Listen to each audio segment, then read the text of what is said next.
Bonjour tout le monde, bonjour YouTube, bienvenue sur cette petite vidéo improvisée. Oh là là là. Juste pour vous montrer que oui, effectivement, un Dragon Dogma, là, tout de suite, est une honte absolue. On a déjà eu ce problème de microtransactions que Capcom a mis, qui fait que le jeu est un pay to win, même si c'est pas vraiment un pay to win, étant donné qu'évidemment c'est un jeu solo.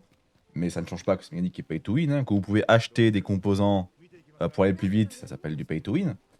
Mais également, putain, le jeu sur PC est optimisé avec le cul, c'est incroyable. Là, actuellement, vous voyez que ça rame comme pas possible. Vous voyez pas le compteur, mais je suis à 25 FPS. Et hors live, je suis à 35 FPS. Sachant que là, je suis pas en ultra.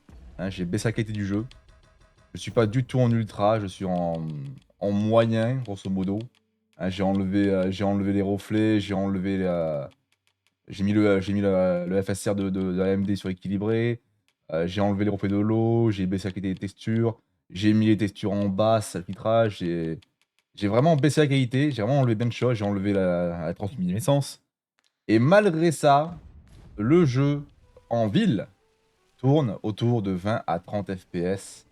Parce que Capcom a communiqué un petit problème qu'ils avaient. C'est que le jeu donc a un énorme bug qui est présent sur le PC, hein, sur tous les PC donc. Ce qui fait que les PNJ, les NPC là, que vous voyez partout, y compris les miens, hein, génèrent beaucoup trop de ressources au CPU. Donc dans les villes et dans les campements là où il y a du monde, c'est un bordel. Ça consomme beaucoup trop le CPU, ça le fait surchauffer. Ça baisse drastiquement les FPS et ça devient injouable. Ça devient véritablement injouable. C'est donc un bug dont ils étaient forcément au courant. Qu'on vient de pas me dire que c'était pas bon, ils étaient forcément au courant, parce que le jeu est développé sur PC.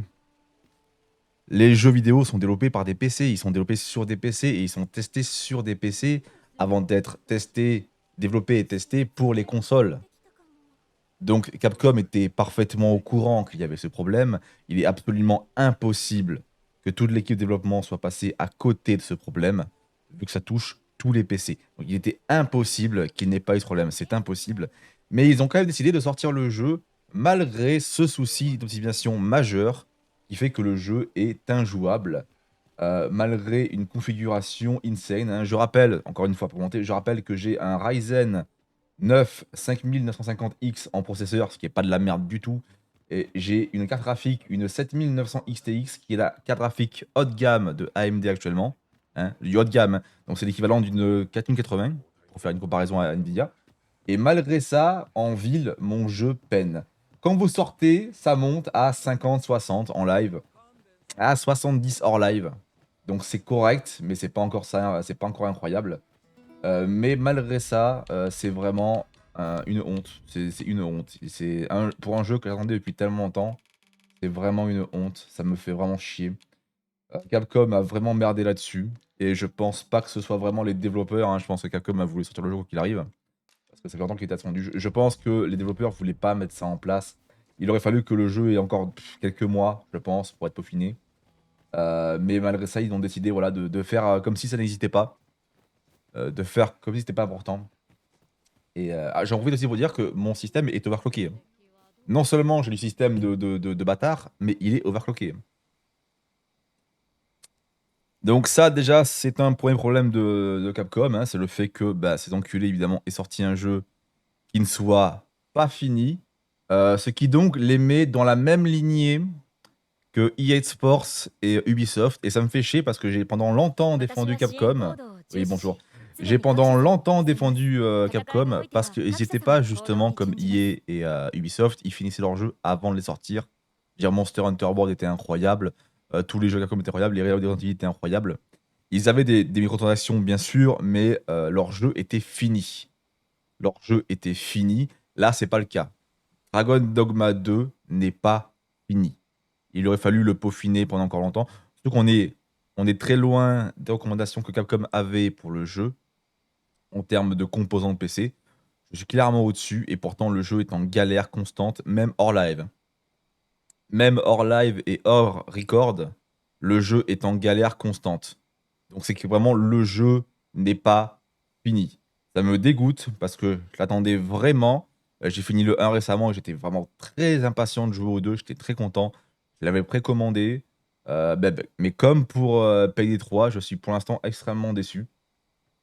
Je pensais pas que ça arriverait. Mais voilà, donc Capcom a bien merdé.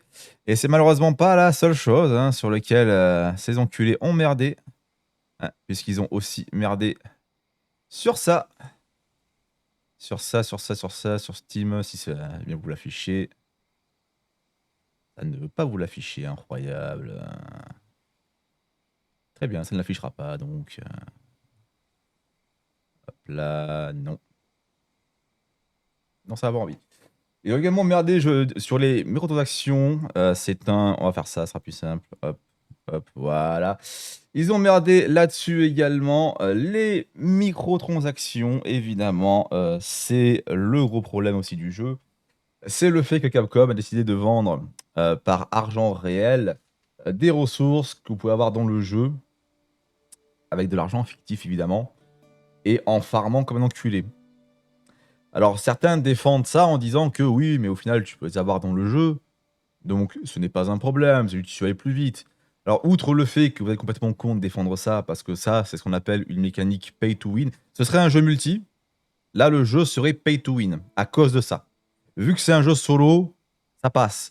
Mais c'est une mécanique pay to win. Et dans un jeu solo, il ne doit pas y avoir de microtransactions. Ça ne devrait pas exister.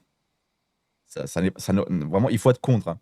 Si vous laissez passer ça, ils vont le faire dans tous les jeux après. Capcom le fait, EA le fait, Ubisoft le fait. Si vous laissez passer ça, ils le feront dans tous les jeux. Donc ça ne doit absolument pas passer. Et justement, c'est en train de pas passer parce que le jeu, du coup, est très mal noté par rapport à ça.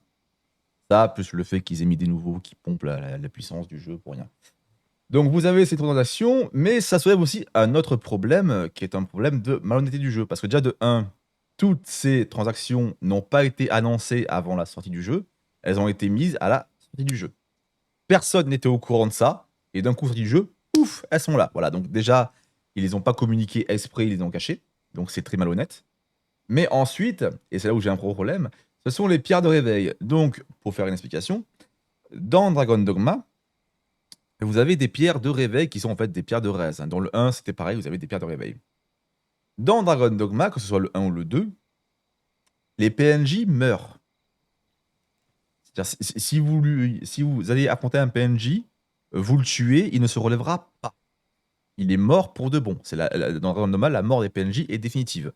Sauf si vous utilisez une pierre de réveil qui vous permet de raise les PNJ et également de raise votre joueur. Mais votre joueur, au pire, charge de mais ça permet de raise les PNJ. C'est donc une mécanique qui permet, par exemple, d'être décoincé d'une quête bloquée. Une situation où ça avance pas. D'une quête que vous vouliez faire, mais que vous n'avez pas pu parce que le PNJ est mort. Parce que dans Dragon Dogma, que ce soit le 1 ou le 2, les PNJ meurent souvent. Quand vous faites des quêtes d'escorte, genre une chimère vous approche, le PNJ, il a 10 points de vie, il prend 2 coups, c'est fini. Ça arrive souvent. Et ça, on l'accepte. Dans le 1, c'était pareil. Dans le 1, ça arrivait très souvent que les PNJ mouraient. Soit parce que vous les tuez pour plaisir, soit parce que les monstres attaquaient. Ça arrivait très très souvent.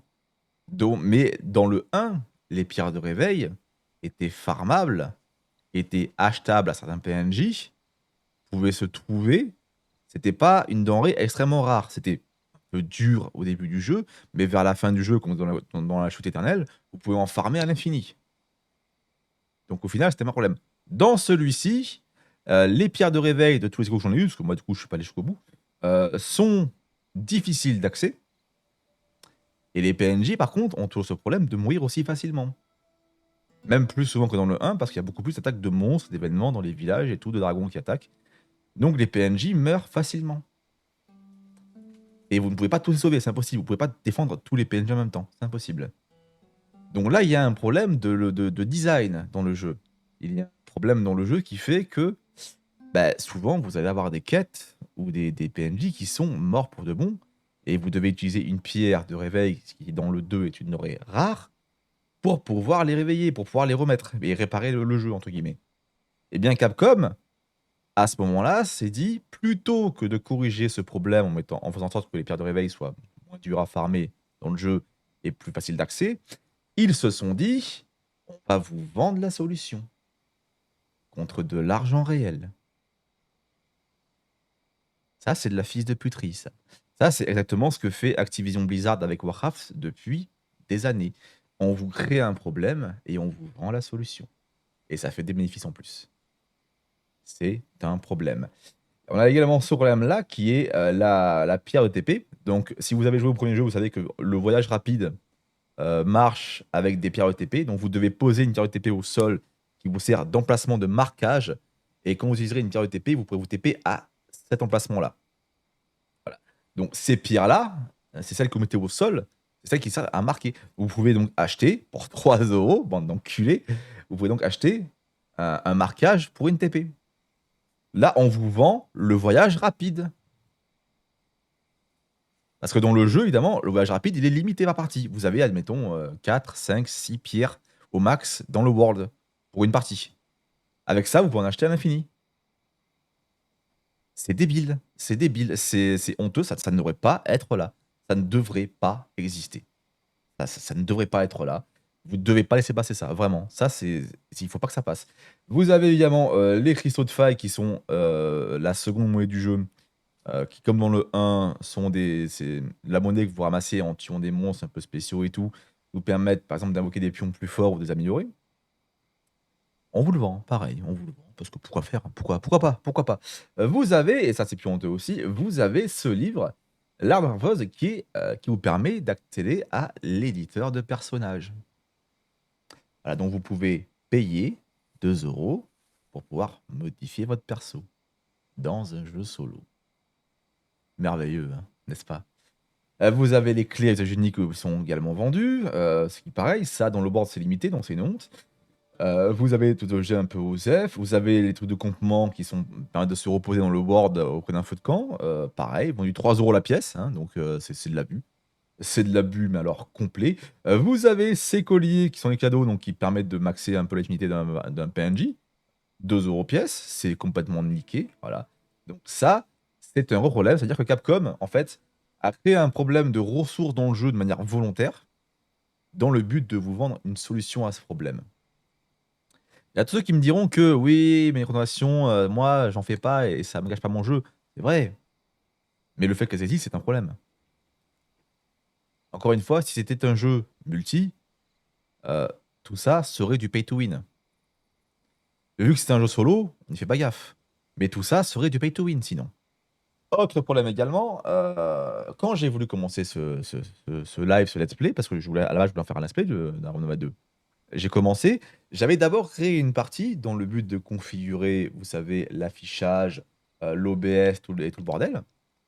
Ah, je te connais, toi, je t'ai déjà vu, toi. Bisous.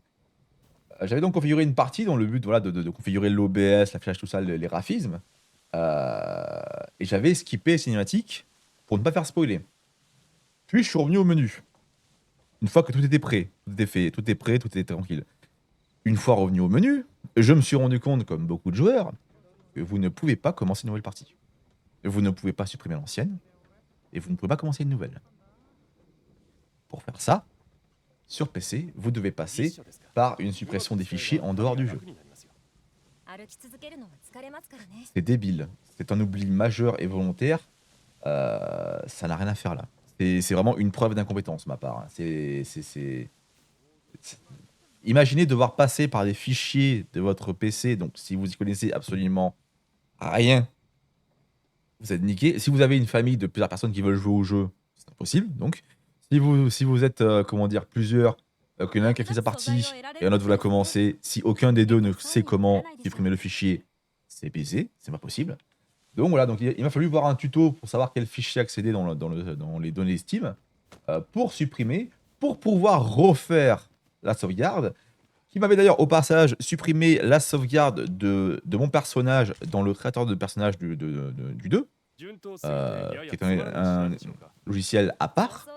Ça me l'a supprimé aussi, donc j'ai dû le refaire pour pouvoir commencer ce let's play. Donc vraiment, je considère que le jeu n'est pas fini. Actuellement, c'est une honte. Actuellement, Dragon Dogma 2 dans l'état est une honte. Le jeu est beau, ok, il n'est pas incroyable, mais il est beau. mais il n'est pas fini. Il n'est pas optimisé. La monétisation est une honte.